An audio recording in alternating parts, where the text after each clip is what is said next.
Okay, this is a quick recording to demonstrate how the data loader works, or sorry, the data exporter works in each of the coaches.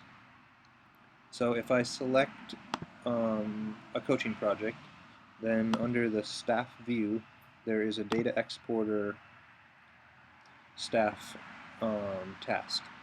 And the first 4 steps of this task are to create a new data export, and let's see, the last step, archive, you can also download previously generated files.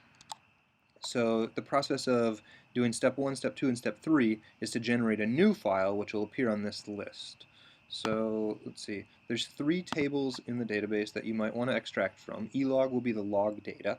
Source 1 will be all of the tailoring data for that particular course, and common 1 will be the table that contains all of the common information between the coaches. So let's say that I select source 1 and hit enter. I see the update here to indicate that that is the active source table, or the database table that's selected. Switching to select columns, I can see that nothing is selected. I can toggle to select everything, which is probably the typical thing that I'd want to extract.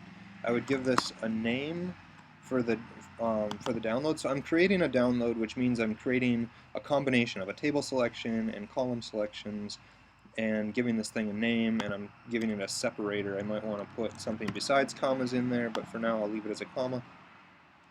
I submit this, and again I see at the top here the update saying that this is the current separator, this is the current name of it, it's the number of columns it's selecting is 68.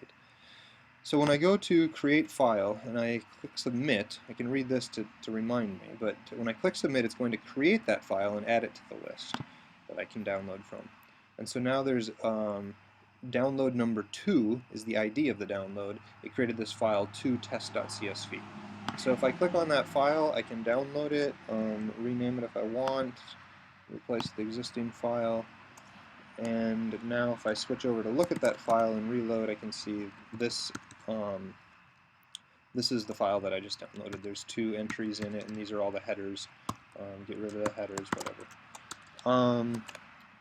Okay, so that's a quick tour. Oh, the dump SQL is probably not useful unless somebody wants to download the entire database, all of the tables in it, and all of the information about those tables in SQL format. If I save this under the same file name that I already have loaded over here, oh, actually I don't, but I'll show it anyways. Let's see, 2.sql. So this is the 800 lines of code along with all the data for the SQL dump of every table in the database. All right, I think that's it.